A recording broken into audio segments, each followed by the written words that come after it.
How to recover deleted story on TikTok. Hello everybody, welcome back into the channel. In this video today, I'll guide you through the steps on how you can recover deleted story on TikTok. Well, the process itself is pretty simple and pretty easy, so let me guide you through the steps easily. Now, if you wish to recover your deleted story or deleted TikTok, it is possible. You want to simply go ahead and open up TikTok and head over to the profile icon at the bottom right corner.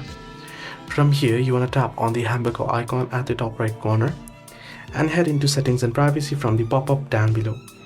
Once you're on settings and privacy, you can see the accounts tab.